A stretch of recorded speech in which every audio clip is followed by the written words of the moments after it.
Hay un momento en la vida en que una mujer mira a los ojos a otra mujer y reconoce el miedo. Remedios llevaba 3 meses en mi casa. Llegaba puntual, limpiaba en silencio, me observaba. Yo sentía su mirada como una sombra detrás de mí. Pero esa tarde me la encontré llorando en la cocina, con un papel doblado entre las manos que temblaban. Me lo extendió sin decir nada. Era una lista. Mis horarios, mis llamadas, las veces que había llorado sola, las pastillas que tomaba. Todo anotado con fecha y hora. Señora, me dijo con la voz rota, no soy la primera a la que le hago esto. La mamá de Yolanda también. No pudo terminar la frase. No necesitó hacerlo. En ese instante entendí todo. Y también entendí que Yolanda acababa de cometer el error más grande de su vida. Ponerme una espía. Que tenía conciencia. Qué alegría tenerte aquí conmigo. Si estás viendo este video, te pido con mucho cariño que te suscribas al canal. Por favor, necesitamos mucho alcanzar 40,000 suscriptores. ¿Puedo contar con su ayuda? Estamos construyendo una comunidad hermosa de mujeres fuertes. Su presencia es muy importante. Y su apoyo es esencial para nuestro trabajo, para que sigamos contando historias como esta. Cuéntame también en los comentarios desde dónde nos está escuchando. Nos emociona saber hasta dónde llegan nuestras historias. Tomé ese papel con las 2 manos, lo sostuve como si fuera algo frágil, como si pudiera deshacerse si lo apretaba demasiado, aunque en mi interior algo me decía que debía apretarlo con toda la fuerza que tenía, que debía grabarlo en mi memoria, línea por línea, palabra por palabra, porque cada una de esas palabras era una pieza de algo que yo todavía estaba tratando de entender en su totalidad. La cocina estaba en silencio, no el silencio tranquilo de las mañanas cuando yo preparaba el café y escuchaba el mundo despertar despacio, ese silencio tibio y conocido que me había acompañado tantas veces, sino un silencio denso, espeso, del tipo que solo existe cuando algo irreversible acaba de ocurrir, cuando el aire mismo parece haberse detenido para ser testigo de lo que está pasando. La luz de la tarde entraba por la ventana pequeña sobre el fregadero y caía sobre el papel con una crueldad casi poética, iluminando cada anotación como si quisiera asegurarse de que yo no pudiera ignorar ni una sola letra, ni un solo detalle de lo que alguien había estado haciendo dentro de los límites de lo que yo creía que era mi hogar. Leí la primera línea. Luego la segunda, y conforme mis ojos avanzaban por ese documento, sentí que el piso bajo mis pies se volvía menos sólido, no porque me estuviera cayendo, sino porque estaba entendiendo, de verdad entendiendo, con esa claridad fría e incómoda que solo viene cuando uno ya no puede seguir ignorando algo, que alguien había estado dentro de mi vida sin que yo lo supiera. Alguien había estado tomando nota de mis movimientos, de mis tristezas, de mis pequeños tropiezos cotidianos, y los había convertido en evidencia, en argumentos, en armas. Las entradas estaban escritas con una letra apretada, obediente, la letra de alguien que ha aprendido a obedecer sin cuestionarse demasiado, sin permitirse pensar mucho en lo que significan las palabras que está escribiendo. Confundió las llaves 2 veces en la misma semana. Eso decía una de las líneas. Yo recordé esos momentos con una precisión que me sorprendió, como si mi memoria hubiera guardado esos instantes sin que yo le pidiera que lo hiciera. Recordé que había dejado las llaves sobre la mesa del comedor en lugar de colgarlas en el gancho de la entrada y que luego las había buscado durante unos minutos antes de encontrarlas exactamente donde yo misma las había puesto. Eso era todo. Un descuido ordinario, absolutamente ordinario, el tipo de cosa que le pasa a cualquier persona en cualquier día de su vida, sin importar la edad que tenga ni el estado en que se encuentre su mente. Pero en ese papel, escrito con fecha y con hora, parecía otra cosa completamente distinta. Parecía el inicio de un diagnóstico. Parecía el primer ladrillo de una pared que alguien estaba construyendo alrededor de mí, ladrillo por ladrillo, entrada por entrada, sin que yo me diera cuenta. Más abajo, otra línea. Lloró durante una llamada telefónica. No quiso explicar con quién hablaba. Cerré los ojos un segundo y dejé que el recuerdo llegara solo. Esa llamada había sido con una amiga de la infancia que me contó que su esposo estaba muy enfermo, que los médicos no le daban buenas noticias, que ella estaba asustada y sola. Lloré porque me dolió, porque cuando una tiene cierta edad, las malas noticias de las personas queridas ya no suenan solo como noticias, sino como recordatorios, como señales de que el tiempo pasa de verdad y de que las cosas que amamos son frágiles.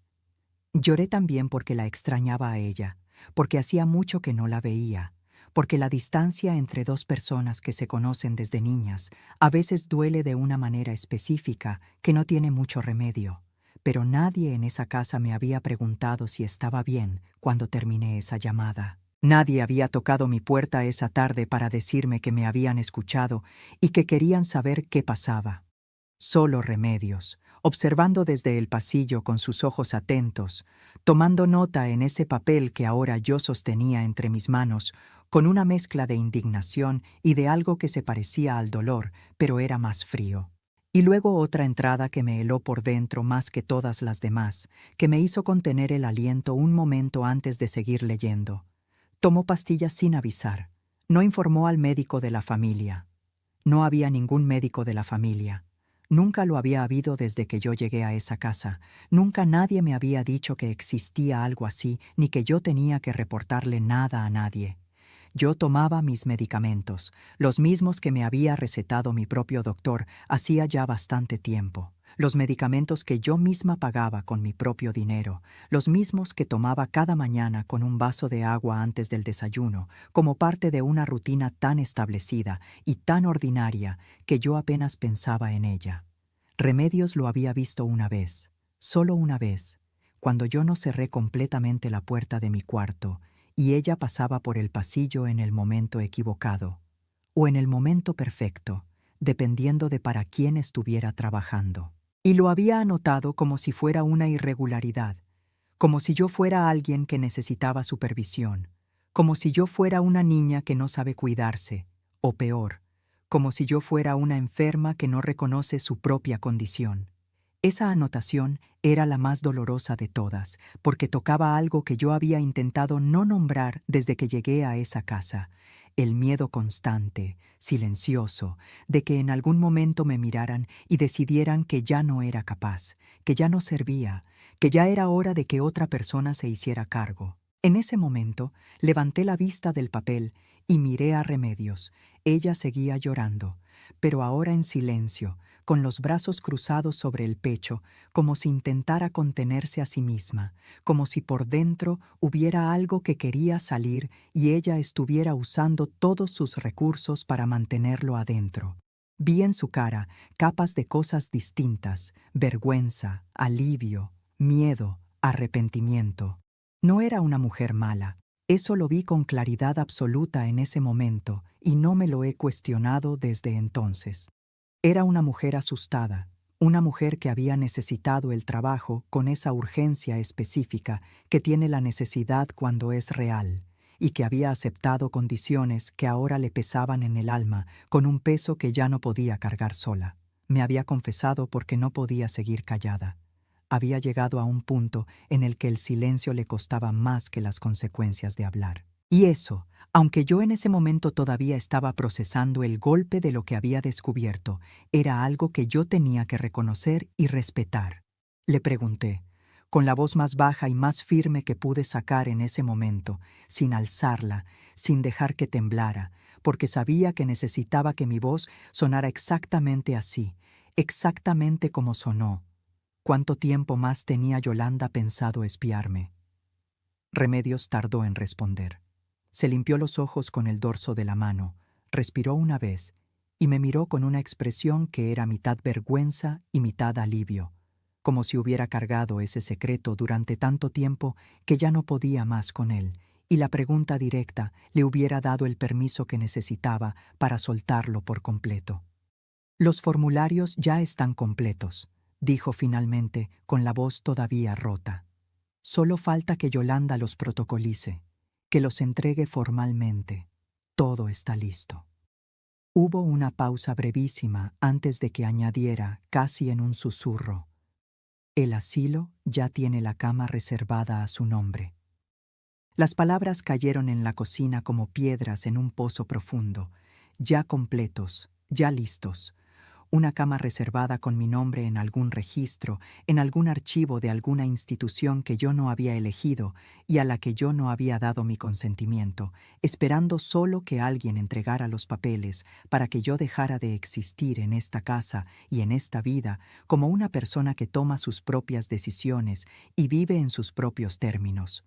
Sentí muchas cosas al mismo tiempo, tantas que por un momento no supe cuál era la más verdadera.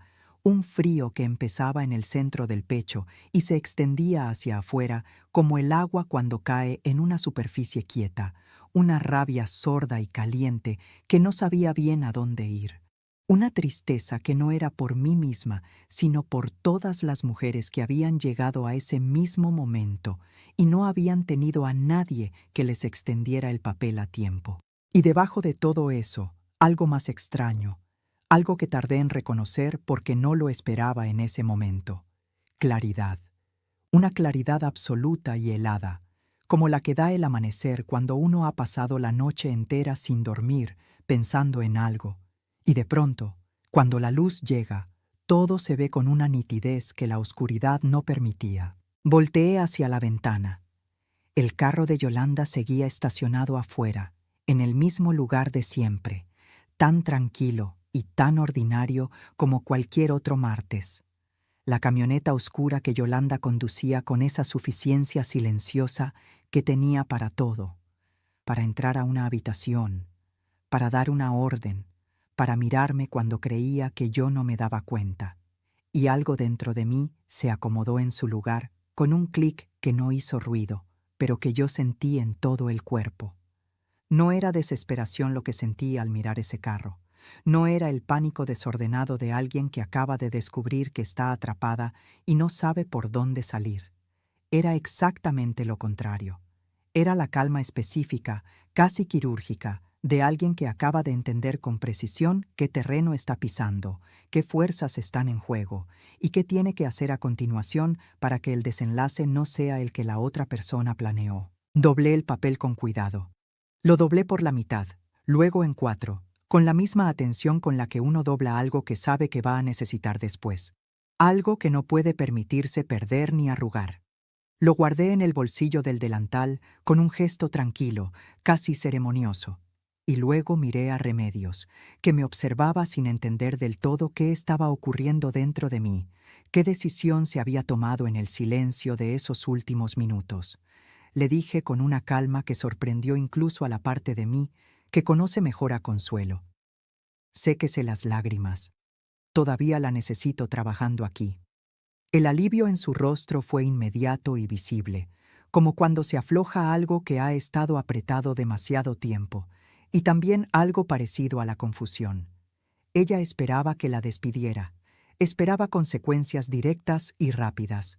No esperaba esto, no esperaba calma, no esperaba una petición de que siguiera. Pero esto era lo que había, y lo que vendría después, Yolanda tampoco lo esperaba. ¿Alguna vez has sentido que alguien en quien confiabas estaba observando cada uno de tus pasos sin que lo supieras? Que lo que creías que era tu hogar era en realidad una trampa tendida con paciencia y con premeditación? Sigue con nosotras, porque lo que Consuelo hizo con ese papel en el bolsillo cambiaría para siempre el destino de todos en esa casa. Me llamo Consuelo. Tengo 61 años y he pasado la mayor parte de mi vida aprendiendo a hacer mucho con poco, a encontrar dignidad en los espacios pequeños, a sostenerme cuando el suelo temblaba. Crecí en una familia humilde donde el dinero siempre fue escaso, pero el orgullo nunca faltó, y desde joven aprendí el oficio de la costura, no como un pasatiempo, ni como una manera de llenar el tiempo, sino como la forma real y concreta de sostenerme a mí misma y más tarde de sostener a mi familia. Con estas manos, callosas y firmes, cosí ropa para medio vecindario, arreglé vestidos de novia, bordé manteles para quinceañeras de familias que tenían más que yo, pero que sabían que mi trabajo valía lo que costaba. A lo largo de los años, guardé cada peso que pude de ese oficio, no por avaricia, sino por instinto, por esa sabiduría callada que aprende la mujer que sabe que el día en que necesite valerse sola, puede llegar sin avisar. Junto a mi esposo Aurelio, construí una vida pequeña pero digna, una vida que nos pertenecía a los dos y que habíamos levantado juntos desde muy abajo. Aurelio era un hombre tranquilo, de pocas palabras y muchos gestos, de los que expresan el amor siendo constantes más que siendo elocuentes. No éramos ricos, pero éramos suficientes el uno para el otro. Tuvimos un solo hijo, Rodrigo, y en él pusimos todo lo que teníamos, los dos, todo el amor y todo el esfuerzo que dos personas pueden poner en alguien. Cuando Aurelio murió de un infarto, hace ya algunos años, el mundo que yo conocía se detuvo de golpe. Me quedé sola en la casa donde habíamos vivido juntos tanto tiempo, rodeada de sus cosas, de su olor, que poco a poco fue desapareciendo de las sábanas y de los rincones, como se va la luz al final del día, de su silla vacía en la mesa que yo tardé mucho tiempo en volver a usar normalmente. Rodrigo me llamaba seguido al principio, luego menos, luego solo los domingos. Y un día llegó a visitarme y me dijo que no quería que yo estuviera sola, que era mucho tiempo por mi cuenta, que en su casa habría espacio para mí. Yo resistí, porque conozco bien a las mujeres que entran a vivir con sus hijos casados, y sé lo que les pasa, sé cómo van perdiendo espacio, primero el físico y luego todos los demás. Pero Rodrigo insistió con una ternura que me desarmó, con esa ternura específica que solo pueden usar los hijos que saben exactamente cómo llegar a su madre. «No quiero que estés sola, mamá», me dijo. Y yo cedí. Los primeros tiempos en esa casa fueron fríos, pero manejables. Yolanda me saludaba con esa cortesía distante de quien tolera algo que no eligió. Las decisiones de la casa se tomaban sin consultarme. Yo aprendí a ocupar poco espacio. Entonces llegó Remedios, presentada como alguien que vendría a ayudarme. Algo no se sentía bien desde el principio, pero no imaginé hasta dónde llegaba lo que estaba ocurriendo. Hasta esa tarde en la cocina, con el papel en mis manos y la verdad finalmente frente a mí. ¿Cuántas veces hemos ignorado esa voz pequeña que nos dice que algo no está bien? ¿Cuántas veces la hemos callado por amor, por no querer problemas, por miedo a parecer desconfiadas? Quédate con nosotras, porque la historia de Consuelo apenas está comenzando a revelar todas sus capas. Esa noche no dormí. Me quedé acostada en la oscuridad con los ojos abiertos, mirando el techo de ese cuarto que nunca terminó de sentirse completamente mío, aunque yo hubiera puesto en él mis cosas, mis fotos, mis pequeños objetos de toda la vida. Fui pasando por mi mente cada detalle de los últimos meses, con la minuciosidad lenta de quien revisa una a una las piezas de un rompecabezas que hasta este momento no había podido ver completo, y que ahora, con la pieza final en su lugar, revelaba una imagen que me dejaba sin aliento. Todo encajaba. La llegada de Remedios, justo cuando yo había comenzado a notar más distancia y más frialdad en Yolanda, como si ella estuviera tomando distancia de algo que estaba a punto de hacer y no quería sentirse cerca cuando lo hiciera. Los momentos en que yo encontraba a Remedios cerca de mi cuarto sin razón aparente, doblando una toalla que ya estaba doblada, limpiando una superficie que ya estaba limpia. La forma en que Yolanda me miraba a veces durante la cena, con esa expresión evaluadora que yo había intentado descifrar sin éxito durante meses. Todo había sido parte de un plan, no una reacción impulsiva ni una decisión tomada en un momento de enojo. Un plan construido con paciencia, con método, con la frialdad de alguien que sabe exactamente lo que quiere y ha pensado cómo conseguirlo. Eso era lo que más me perturbaba en esa oscuridad mientras la casa dormía. No la traición en sí, aunque eso también dolía con una intensidad que no tenía nombre exacto, sino la arquitectura de lo que Yolanda había construido, la deliberación, el tiempo que había invertido, Eso no era el impulso de alguien que actúa desde la rabia o desde el miedo. Era algo diferente. Era un método. Antes de que el sol saliera, ya había tomado mi decisión. Pero les mentiría si dijera que llegué a ella fácilmente. Hubo un momento, en la hora más oscura de esa noche, en que me pregunté si tenía derecho a hacer lo que estaba pensando hacer, a manipular la información, a tender mi propia trampa. Había sido criada con la idea de que la gente honesta no juega a ese juego, que la dignidad está en decir la verdad de frente y asumir las consecuencias. Y una parte de mí, la parte que Aurelio había conocido y amado, se resistía a convertirme en algo que él no reconocería. Pero luego pensé en Dolores, pensé en su mano sola, y entendí que hay momentos en que la honestidad sin estrategia no es virtud, es ingenuidad, que cuando el otro lado ya rompió todas las reglas, aferrarse a ellas no es nobleza, es rendirse. Así que me permití ese conflicto, lo sostuve unos minutos en la oscuridad y luego lo solté. No con ligereza, sino con la decisión de quien sabe lo que está eligiendo y acepta el peso de esa elección.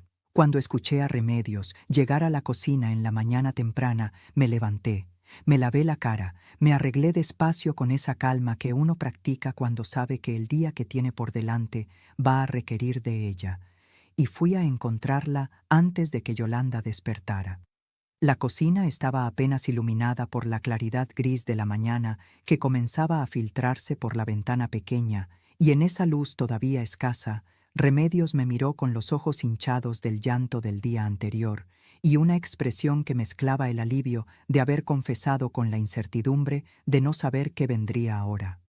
Me senté frente a ella en la mesa pequeña donde yo tomaba mi café en silencio mientras el resto de la casa dormía, y le hablé en voz baja, con la calma de quien ha pasado la noche entera pensando cada palabra que va a decir. Le dije que no la iba a despedir. Le dije que seguiría recibiendo su pago, que yo misma me encargaría de eso con mis propios ahorros si era necesario, con el dinero que había guardado durante años de costura y que ahora entendía que la vida había estado guardando para exactamente este momento. Y le dije lo que necesitaba de ella, que siguiera reportando a Yolanda exactamente como lo había hecho hasta ahora, con la misma regularidad y con el mismo formato, pero que de ahora en adelante solo reportaría lo que yo le dijera que reportara. Remedios me miró fijamente durante un momento que se sintió largo. ¿Y si Yolanda se da cuenta?, me preguntó con una voz que todavía cargaba el miedo de la noche anterior. No se va a dar cuenta, le dije, porque vas a seguir siendo la misma Remedios de siempre, con la misma rutina, con la misma actitud, solo que ahora vas a trabajar para mí. Hubo un silencio breve pero significativo. Luego le pregunté lo que llevaba horas queriendo saber, la parte de la historia que ella había comenzado a contarme el día anterior y no había podido terminar. Le pregunté por la madre de Yolanda. Remedios cerró los ojos un momento, como preparándose internamente para cargar algo pesado, como alguien que toma aire antes de levantar un peso. Cuando los abrió, me contó. La madre de Yolanda se llamaba Dolores. Era una mujer mayor, viuda también, que había vivido con Yolanda y su primer esposo cuando Yolanda todavía estaba en ese matrimonio anterior, antes de Rodrigo, antes de esta casa, antes de todo lo que yo conocía de ella. Remedios había trabajado en esa casa también, y me confesó algo que se le había quedado clavado todos estos años, que en aquella primera vez no entendió del todo lo que estaba haciendo, que Yolanda le había dicho que era para proteger a Dolores, que la señora tenía episodios de confusión, que los reportes eran para ayudar al médico a llevar un seguimiento. Remedios era más joven entonces, necesitaba el trabajo con una desesperación que no le dejaba espacio para preguntar demasiado. Solo cuando todo terminó, cuando Dolores fue llevada y no regresó, entendió la magnitud de lo que había hecho con su silencio, y esa comprensión tardía fue la que la había traído, años después, a mi cocina, con el papel entre las manos y el llanto que no podía contener. Remedios había hecho exactamente lo mismo que estaba haciendo ahora conmigo: observar, registrar, documentar los tropiezos cotidianos de una mujer mayor hasta convertirlos en un expediente que pareciera justificar una decisión que ya estaba tomada de antemano. El esposo de Yolanda en aquel entonces había firmado los documentos de internación sin entender bien lo que firmaba. Yolanda se los había presentado, mezclados con otros papeles sin importancia, en un momento de prisa y distracción, diciéndole que eran trámites del seguro médico de Dolores. El médico que los avaló era un conocido de Yolanda que había redactado un informe hablando de deterioro cognitivo leve con riesgo de agravamiento, un diagnóstico lo suficientemente vago para ser difícil de refutar y lo suficientemente técnico para sonar convincente. Él firmó sin leer lo que firmaba, y Dolores fue llevada a un asilo.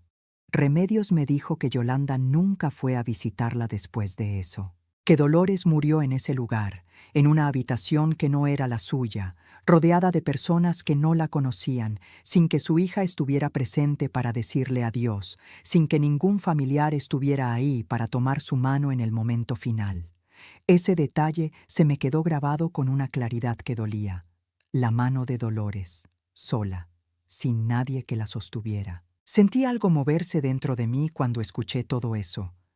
Algo que no era solo miedo ni solo rabia, sino una especie de reconocimiento oscuro y visceral. Yo estaba mirando mi propio futuro posible. El futuro que Yolanda ya había ensayado una vez con su propia madre, con su propia sangre, y que ahora pensaba repetir conmigo.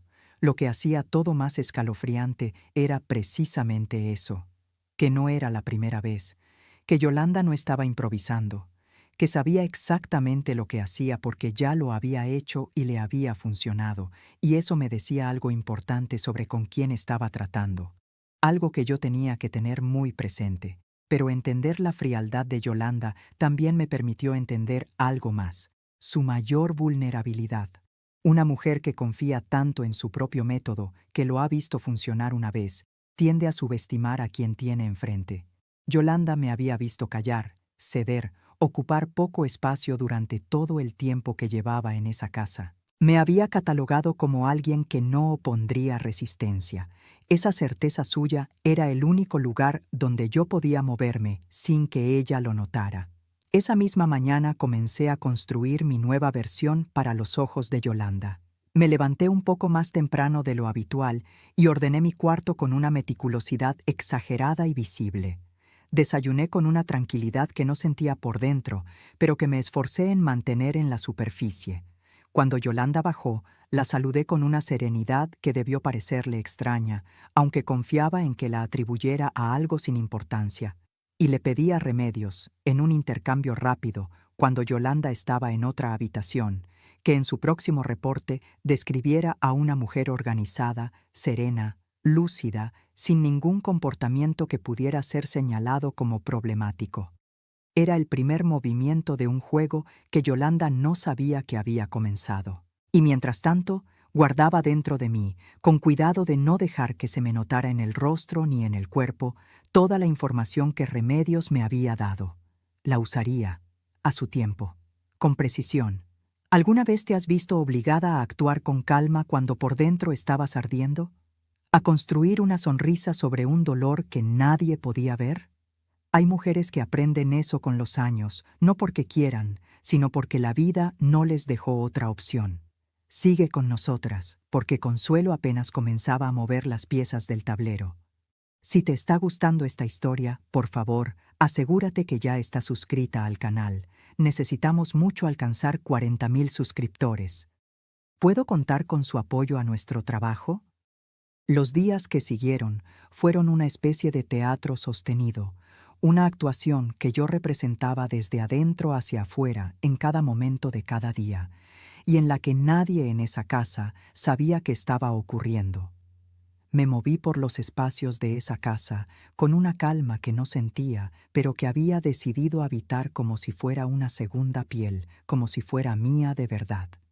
Organizaba mis cosas con un cuidado visible y consistente, mis medicamentos en fila ordenada sobre el tocador, mi ropa doblada con precisión, mis llaves siempre en el mismo gancho a la entrada, sin variación ni descuido. Respondía con paciencia cuando me hablaban. No perdía nada, no confundía nada, no lloraba donde pudieran verme. Era la imagen exacta de lo que Yolanda no necesitaba que yo fuera. Una mujer estable, organizada, presente en sí misma, sin ninguna grieta visible por donde pudiera colarse una justificación para lo que ella estaba planeando. Y Remedios reportaba exactamente eso, con la puntualidad y la consistencia de siempre. Al principio, Yolanda no dijo nada directamente, pero yo la observaba también, con la misma atención callada y sostenida con la que ella me había estado observando a mí durante meses, y podía ver en su rostro que algo le incomodaba. Había una pequeña arruga entre sus cejas cuando me miraba a veces durante la cena, un gesto apenas perceptible de desconcierto, como cuando uno espera que algo ocurra y no ocurre, y no sabe bien cómo reaccionar ante esa ausencia. Esperaba que yo le diera material, que me equivocara en el momento equivocado, que me confundiera, que llorara, que hiciera alguna de esas cosas que ella ya tenía catalogadas en su método, y yo no lo hacía. Una tarde escuché desde el pasillo, sin buscarlo, una conversación entre Yolanda y Remedios. Yolanda hablaba con voz baja pero tensa, con esa tensión contenida de alguien que está acostumbrado a no perder el control, pero que está siendo empujado hacia ese límite. Necesito que seas más específica, le decía. Lo de la semana pasada no me sirve. Necesito cosas concretas, ¿entiendes? Algo que se pueda documentar. Remedios respondió algo que no alcancé a escuchar con claridad. Y luego Yolanda añadió con una frialdad que me recorrió la espalda de arriba abajo. Si no puedes darme lo que necesito, tendré que buscar a alguien que sí pueda. Era una amenaza directa. Y era también una señal de alerta que yo no podía ignorar. Yolanda estaba empezando a sospechar que algo había cambiado en los reportes, que ya no recibía la información que esperaba y estaba considerando reemplazar a Remedios por alguien que yo no conociera, alguien que yo no pudiera influenciar. Eso me dijo que no podía seguir esperando el momento perfecto. Necesitaba encontrar los documentos antes de que Yolanda tomara esa decisión y empezara de nuevo con alguien diferente. Esa noche hablé con Remedios cuando la casa estaba quieta y Rodrigo y Yolanda ya se habían retirado a su cuarto. Le expliqué lo que necesitaba. Ella sabía dónde Yolanda guardaba sus papeles importantes. Lo había notado en distintos momentos durante el tiempo que llevaba trabajando en esa casa.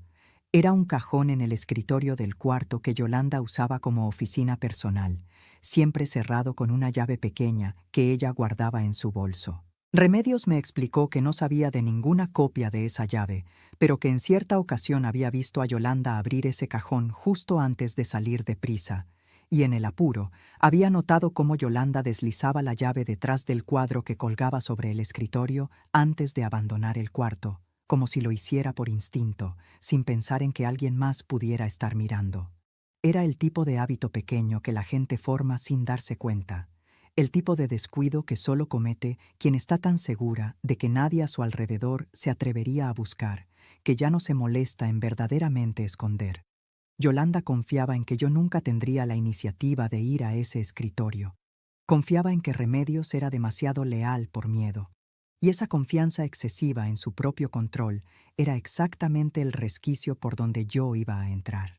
La oportunidad llegó unos días después. Yolanda salió por la mañana diciendo que tenía compromisos que la tendrían fuera hasta después del mediodía. Rodrigo estaba en el trabajo.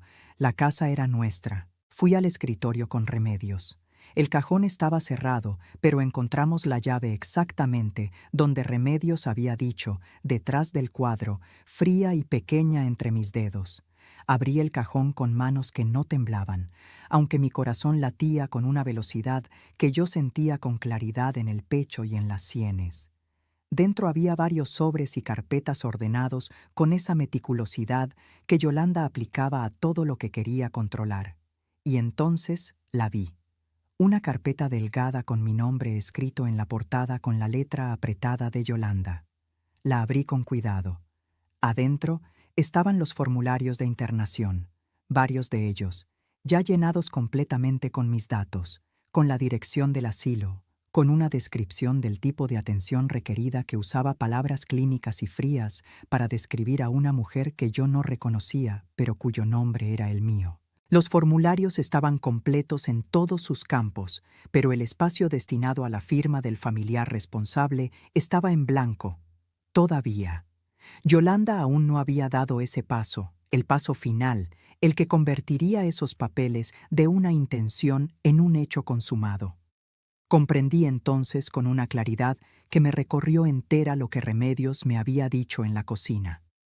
Los formularios estaban listos, el asilo tenía la cama reservada de manera informal, y Yolanda esperaba el momento que ella considerara oportuno para obtener la firma de Rodrigo y protocolar la entrega.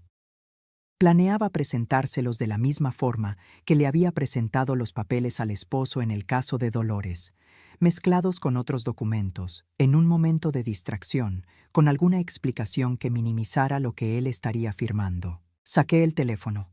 Fotografié cada página con calma y cuidado, asegurándome de que cada imagen fuera clara y completa.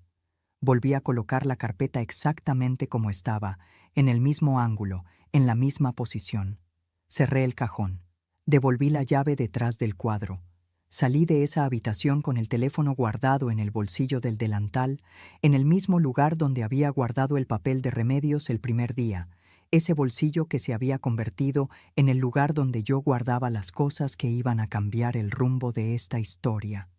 Esa noche en la cena, Yolanda anunció con una dulzura que yo ya sabía leer como lo que era, construida sobre una base que no era genuina, que había encontrado un lugar maravilloso para mí. Lo presentó como una consideración, como un gesto de cuidado, como si fuera algo que ella había hecho para mi bien.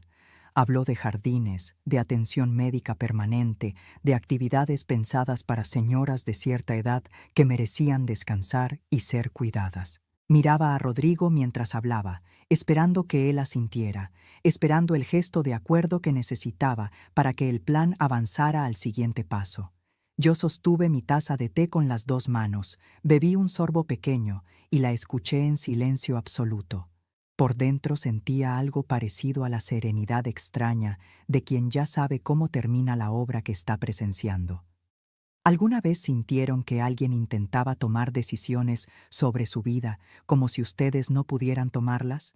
¿Que las trataban como si ya no tuvieran voz ni criterio propio?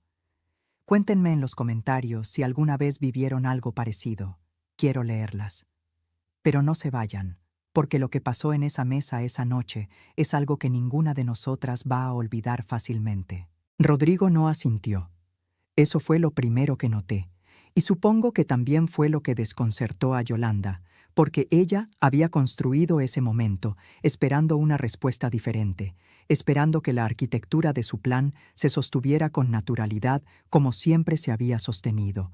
Rodrigo la miró con una expresión que no era de acuerdo ni de rechazo, sino de genuina y completa confusión, la confusión de alguien que no tiene el contexto para entender lo que le están diciendo, porque ese contexto no existe para él. ¿De qué estás hablando?, le preguntó. Su voz era tranquila, sin agresión, la voz de alguien que verdaderamente intenta entender algo que no tiene ningún marco de referencia en su memoria.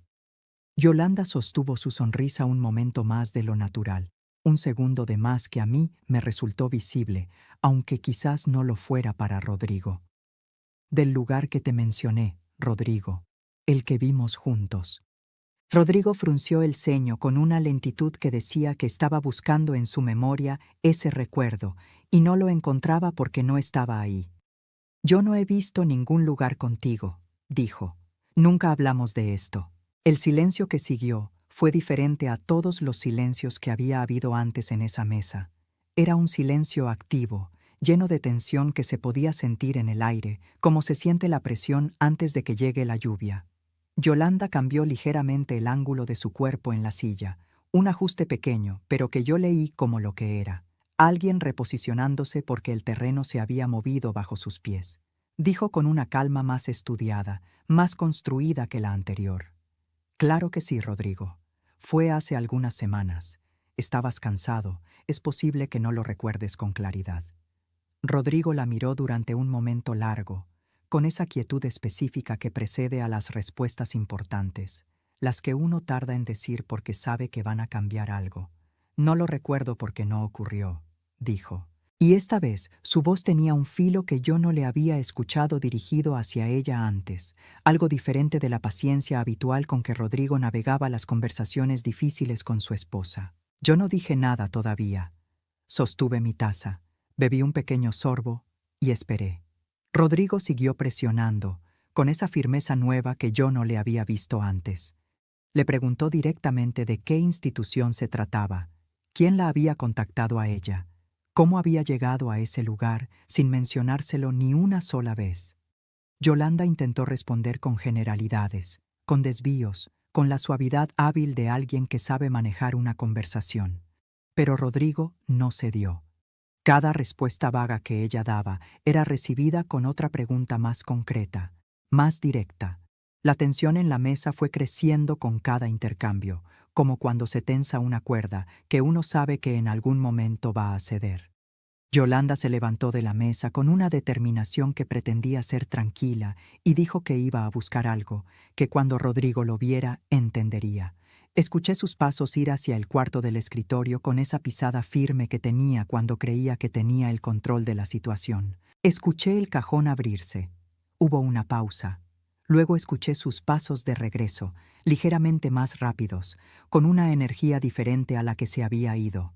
Volvió a la mesa con la carpeta en la mano y la abrió frente a Rodrigo con una seguridad que todavía intentaba sostener, aunque algo en la comisura de sus labios estaba más tirante de lo normal.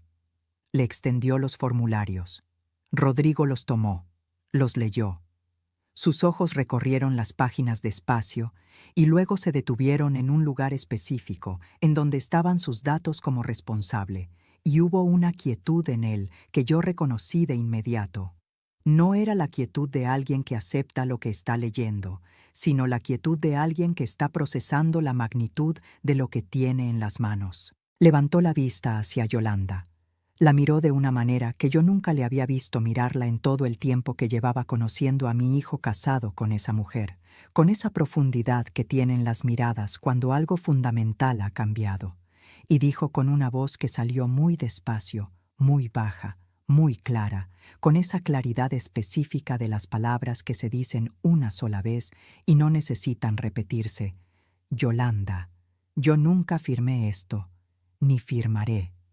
El silencio que siguió a esas palabras fue el más completo que he escuchado en mi vida.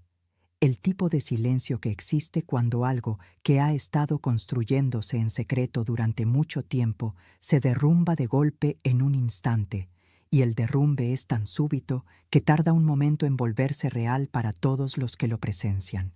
Yolanda intentó hablar. Comenzó a decir algo sobre que Rodrigo no estaba viendo lo que necesitaba ver, que ella solo quería lo mejor para todos, que a veces las familias tenían que tomar decisiones difíciles con amor. Pero las palabras le salían sin el orden habitual, sin la fluidez cuidada que siempre tenía, como si el guión que había preparado no contemplara este momento exacto y ella estuviera improvisando sin red. Rodrigo no la dejó terminar. Nunca voy a firmar nada que decida el futuro de mi madre sin que ella lo elija, dijo, y ahora su voz tenía la firmeza de alguien que ha dicho algo que no tiene vuelta atrás. Fue entonces cuando saqué mi teléfono del bolsillo del delantal. Lo puse sobre la mesa con cuidado, con la pantalla encendida, mostrando las fotografías que había tomado días antes en esa misma casa. Las fotos de los formularios completos, de la carpeta con mi nombre, de cada página que dejaba ver la extensión de lo que Yolanda había estado preparando en silencio. Y hablé por primera vez en toda esa escena, con la voz baja y firme que había estado practicando en el silencio de mis noches durante semanas, con la calma de alguien que no necesita subir el volumen porque sabe que lo que va a decir es suficiente. Hay más cosas que deberías saber, hijo. Cosas sobre la mamá de Yolanda y sobre cómo ella murió. Vi el momento exacto en que Yolanda comprendió que había perdido. No fue un gesto dramático, no fue un llanto ni un grito ni una acusación. Fue algo mucho más pequeño y mucho más definitivo. Sus manos soltaron la carpeta sobre la mesa y por primera vez desde que yo la conocía no supo qué hacer con ellas. Las dejó quietas sobre el mantel como si hubieran olvidado a qué venían. Rodrigo me miró. Luego miró a Yolanda.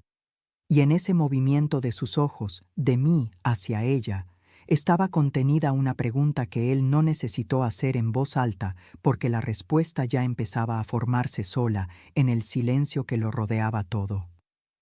¿Alguna vez creíste que ya sabías cómo terminaría algo y de pronto todo cambió en un instante? ¿Que la verdad llegó de una manera que nadie esperaba? Quédate hasta el final, porque lo que vino después de esa noche es lo que más importa de toda esta historia. Los días que siguieron a esa noche fueron lentos y pesados, con esa lentitud específica que tienen los días en que algo grande se está derrumbando, pero todavía no ha terminado de caer. Cuando uno vive en la brecha entre lo que ya no puede seguir siendo y lo que todavía no sabe exactamente qué será. Rodrigo no durmió bien esa noche. Yo podía saberlo por los sonidos de la casa, por los pasos que escuché en el pasillo en las horas pequeñas, por la luz que vi filtrarse bajo su puerta cuando el resto del mundo estaba quieto. Al día siguiente se levantó temprano y sin decirle a nadie a dónde iba, salió. Regresó horas después con una expresión que yo reconocí porque es la expresión de alguien que ha ido a confirmar algo que esperaba que fuera mentira y que ha regresado con la certeza de que no lo era. Había llevado los formularios a alguien que entendiera del asunto. Le confirmaron que su nombre había sido usado sin su consentimiento, que los documentos tenían un peso legal que no podía ignorarse, que lo que Yolanda había hecho tenía un nombre concreto y consecuencias concretas que él tendría que decidir cómo manejar. Lo que siguió no fue una resolución rápida ni limpia. Fueron días tensos, habitados por una incomodidad que impregnaba cada rincón de esa casa. Rodrigo y Yolanda tenían conversaciones largas con la puerta cerrada y yo escuchaba desde mi cuarto, sin querer escuchar pero sin poder evitarlo, voces que a veces subían y otras caían en silencios que se extendían durante horas, como si alguno de los dos hubiera dicho algo que dejara al otro sin palabras para responder. El peso de esos días era diferente al peso de los anteriores. Antes había una amenaza que yo veía venir y que me mantenía alerta. Ahora la amenaza estaba desarticulada, pero el daño seguía ahí, visible, y todos en esa casa lo respiraban. Yolanda intentó varias versiones de lo que había ocurrido, cada una diferente de la anterior, cada una buscando el ángulo desde el que su decisión pudiera parecer justificable o al menos comprensible. Intentó la versión de que solo quería mi bienestar, que el lugar al que había pensado llevarme era realmente bueno, que Rodrigo no estaba viendo las señales de que yo necesitaba más cuidado del que podía recibir en esa casa. Rodrigo le preguntó por qué había preparado documentos sin consultarle. Ella no tuvo respuesta que se sostuviera. Luego intentó la versión del llanto genuino, de que ella había estado muy estresada últimamente, de que había tomado decisiones mal sin pensar bien en las consecuencias, de que lo sentía con todo el corazón. Rodrigo le preguntó por Dolores, por su propia madre, por lo que yo le había explicado esa noche, con el teléfono sobre la mesa. Yolanda no respondió esa pregunta. La dejó caer al piso entre los dos y se quedó en silencio. Y ese silencio fue la respuesta más completa y más honesta que pudo haber dado en ese momento, porque algunas preguntas no tienen respuesta que se pueda decir en voz alta. Rodrigo necesitó varios días más antes de tomar la decisión que finalmente tomó. Yo lo vi procesarlo desde la distancia respetuosa que él necesitaba, sin presionarlo, sin empujarlo, dejando que llegara solo a donde tenía que llegar. Una tarde, cuando ya habían pasado bastantes días desde aquella cena, vino a mi cuarto.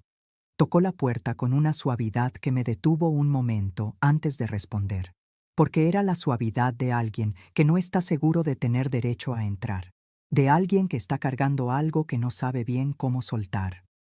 Me lo encontré sentado en la silla pequeña junto a la ventana, con las manos juntas entre las rodillas y la mirada en el piso, en ese lugar específico donde la gente mira cuando está mirando hacia adentro más que hacia afuera. Me senté frente a él en la orilla de la cama y esperé. Tardó en hablar.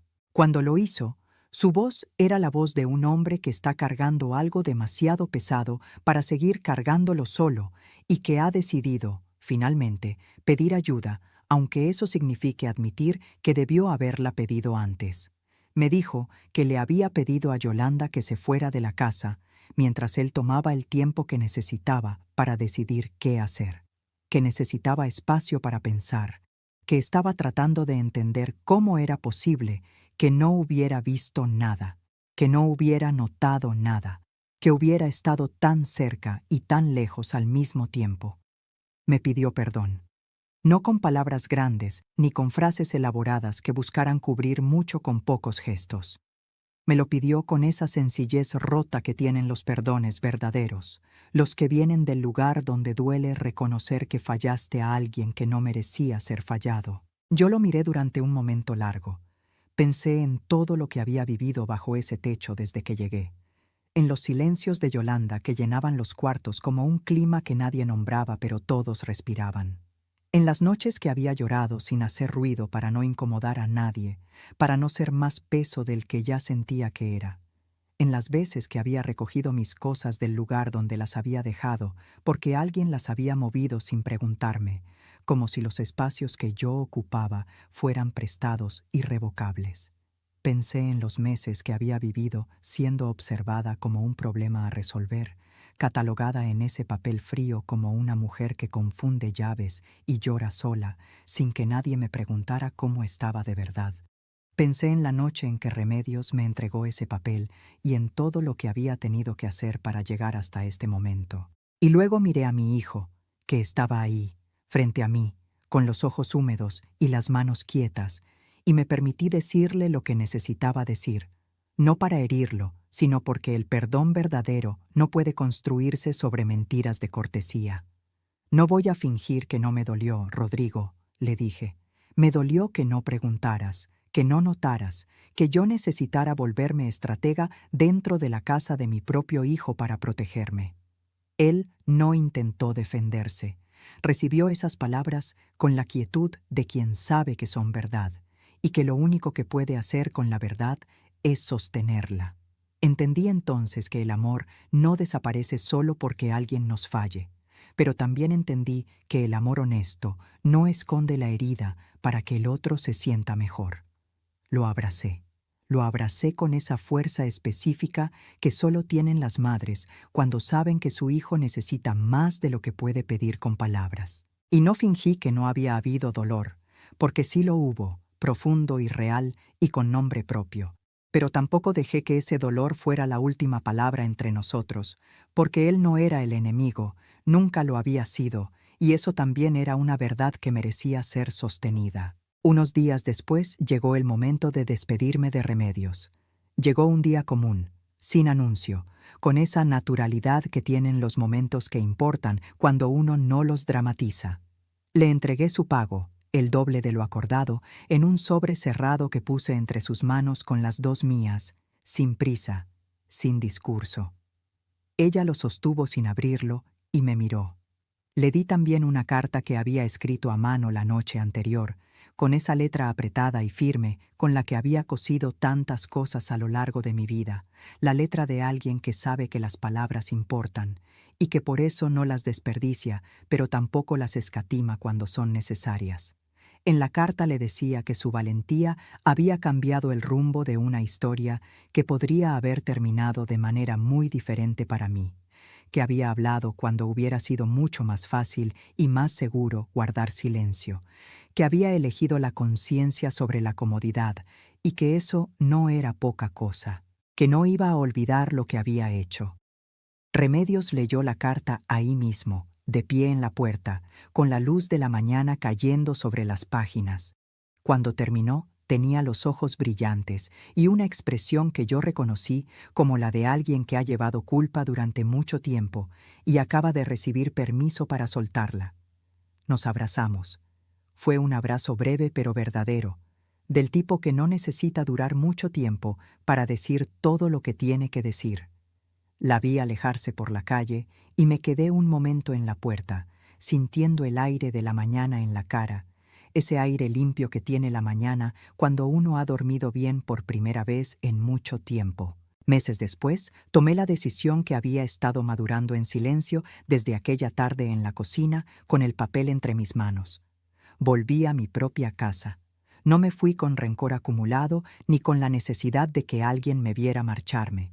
Me fui con algo que Yolanda, sin quererlo, me había devuelto al intentar quitármelo para siempre: mi autonomía, mi capacidad de tomar mis propias decisiones, de vivir en mis propios espacios, de ser la dueña de mis propios días y de mis propias noches, y de mis propias llaves, y de mis propios medicamentos, y de cada cosa pequeña y grande que compone una vida que me pertenece.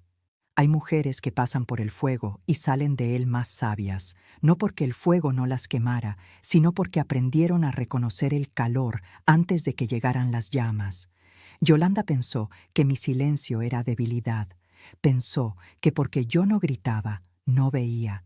Pensó que porque yo no confrontaba, no sabía. Pero hay mujeres que no gritan cuando las hieren. Esperan, observan, piensan.